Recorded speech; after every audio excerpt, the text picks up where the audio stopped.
Episode की starting में हम देखते हैं कि दुआन सैमसी को उसके हॉस्टल पर छोड़ने के लिए आया था और सैमसी जब यान को सोता हुआ देखती है वो दुआन को गुड बाय किस करती है। दुआन कहता है मैं इसी का ही वेट कर रहा था, लेकिन यान वहाँ पर सो नहीं रखा था। उन्हें देख कर स्माइल करने लग जाता है। तभी जब सैमसी वहाँ से जाने लगती है तो वो यान को आगे बैठने के लिए कह कर गई थी और ये भी कहा था कि दुआन तुम्हारा कोई ड्राइवर नहीं है, जिस पर अब यान को आगे बैठना पड़ता है। वहाँ से वो दोनों दुआन के ऑफिस में चले जाते हैं, जहाँ पर दुआन तो अपना काम कर रहा था और यान गेम्स खेल रहा था। और वो दुआन को ये कहता है कि तुम्हें अपनी हेल्थ पर भी ध्यान देना चाहिए। तो दुआन कहता है कि मैं सैमसी के पास वाले कैंपस में ही शिफ्ट होने वाला हूँ, इससे उसकी और मेरी प्रॉब्लम्स कम हो जाएंगी। जिस पर यान कहता है कि पहले मैं अपनी बहन के लिए काफ़ी टेंस था, वो कहीं ऐसे लड़के से प्यार न कर बैठे जो उसका फ़ायदा उठाए, लेकिन जब मुझे पता लगा कि तुम उसके बॉयफ्रेंड हो मेरे को काफ़ी रिलीफ महसूस हुआ।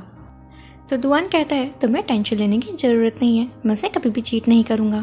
फिर हम सुबह का सीन देखते हैं, जहाँ पर जब दुआन की आंख खुलती है उसके फेस पर एक नोट था जिसमें कि यान ने लिखा हुआ था कि वो किसी काम से बाहर जा रहा है।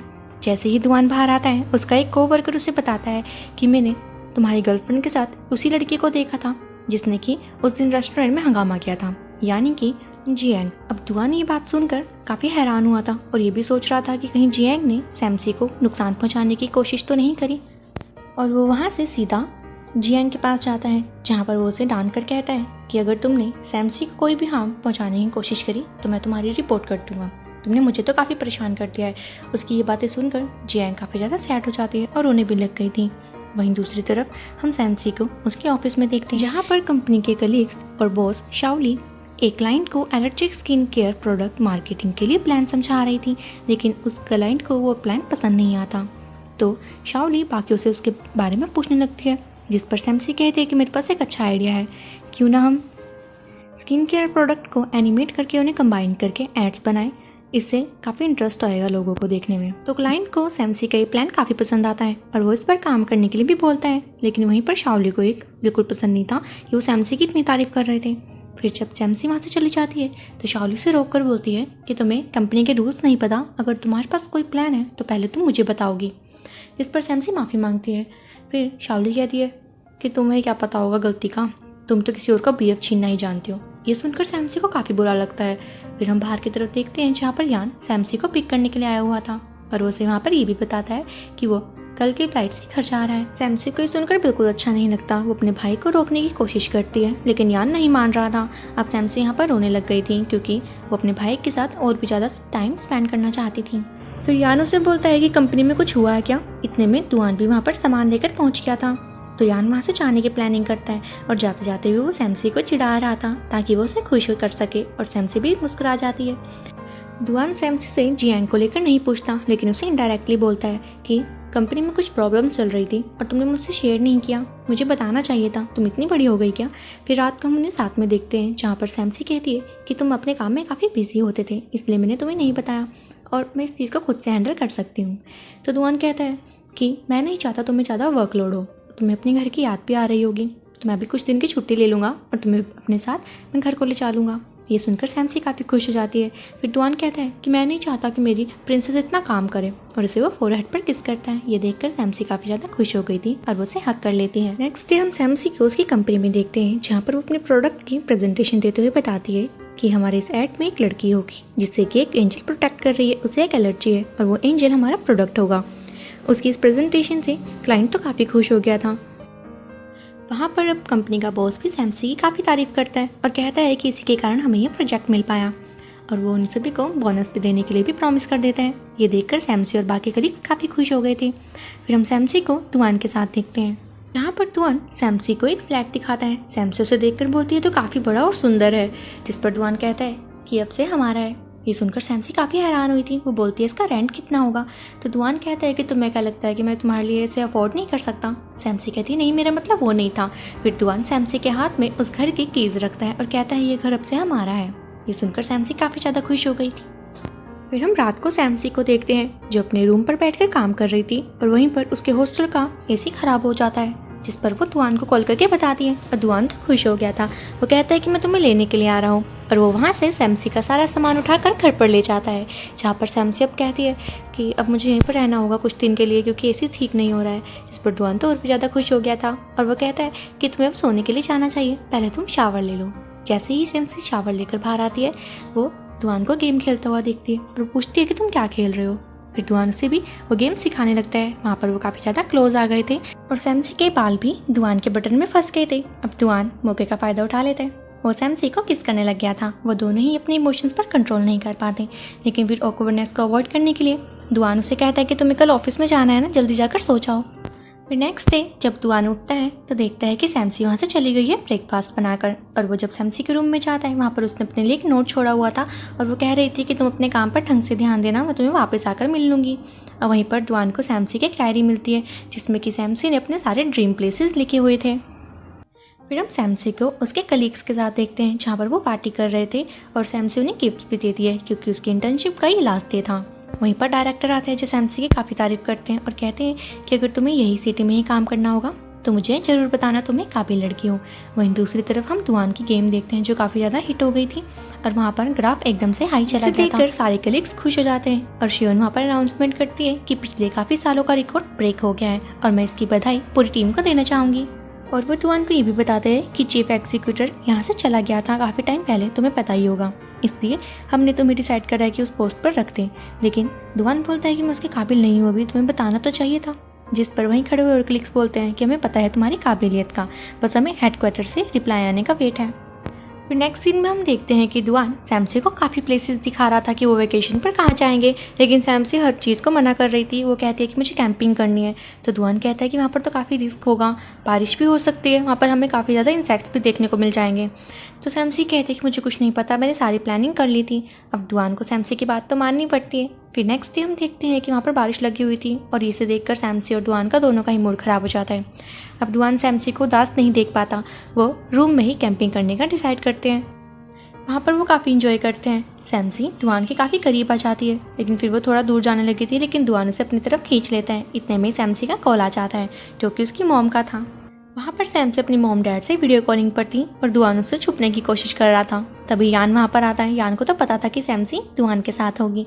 फिर सैमसी का पैर फिसलता है और वो दुआन के ऊपर गिर जाती है, लेकिन लकीली सैमसी के मॉम डैड उसे नहीं देख पाते।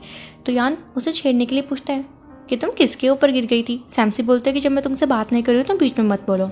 फिर वो कॉल कट कर देते हैं। वहाँ पर दुआन से वो पूछते हैं कि तुम्हें चोट तो नहीं आई। दुआन कहता है कि नहीं, मैं बिल्कुल ठीक हूँ। वहाँ पर वो रात को काफ़ी इंजॉय करते हैं, गेम्स भी खेलते हैं। फिर नेक्स्ट डे हम सैमसी को उसके रूम में देखते हैं जहाँ पर लूशिन आती है और उन्हें डिज़ाइन कंपटीशन के बारे में बताती है, जिस पर सैमसी भी हाथ खड़ा करती है। अब लूशिन और सैमसी उसमें पार्टिसिपेट करने वाले थे। वहीं दूसरी तरफ हम वांग को मिन के साथ देखते हैं जहाँ पर वो उसे इंटरव्यू की वीडियो देती है और बता भी देती है कि मैं तुम्हें पसंद करती हूँ। जैसे ही मिन कुछ बोलने वाला था, मांग उसे चुप कर देती है और कहती है कि तुम्हें इसका रिप्लाई देने के लिए जल्दबाजी नहीं करनी है, बस मैं तुम्हें अपनी फीलिंग्स बताना चाहती थी। ये कहते ही वो वहाँ से चली जाती है। फिर हम सैमसी को यान के साथ देखते हैं जो उसे पिक करने के लिए आ गया था। वो अपने घर पहुंच गई थी जहाँ पर वो अपनी मॉम को पीछे से जाकर सरप्राइज कर देती है। उसे देखकर उसके पेरेंट्स काफ़ी खुश होते हैं। फिर सैमसी अपने रूम में जाती है और दुआन से बात कर रही थी। तभी उसकी मॉम उसे पीछे से देख लेती है बात करते हुए और उसे शक हो जाता है कि शायद सैमसी का कोई बॉयफ्रेंड है। वो अपने हस्बैंड को भी ये बात बताती है, जहाँ पर अब सैमसी के मॉम डैड सैमसी से बात करने के लिए आ जाते हैं। वो उससे पूछने लगते हैं, वो उससे काफ़ी क्वेश्चन करने लग गए थे कि कौन है वो लड़का, कैसा है, क्या तुम्हें वो उस पर भरोसा है या फिर वो यही सिटी से यहाँ पर आ जाएगा तुम्हारे साथ रहने के लिए। अब सैमसी उनके क्वेश्चन से काफ़ी परेशान हो जाती है और वहाँ से बाहर निकल जाती है। दूसरी तरफ हम दुआन को देखते हैं जिसने कि अपना सामान पैक कर लिया था नोरबू सिटी आने के लिए।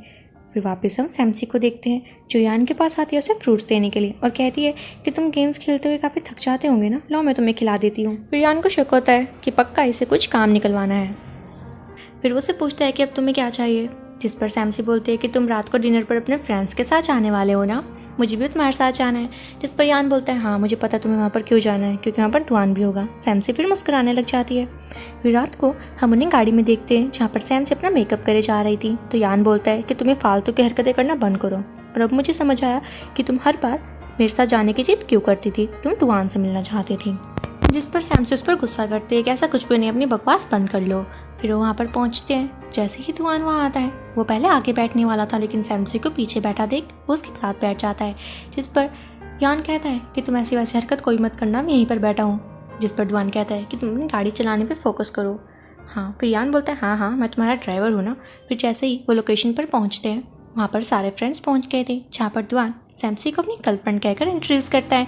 वहीं पर दुआन का दोस्त बोलता है कि तुमने पहले से अपनी बहन कह के इंट्रोड्यूस करवाया था।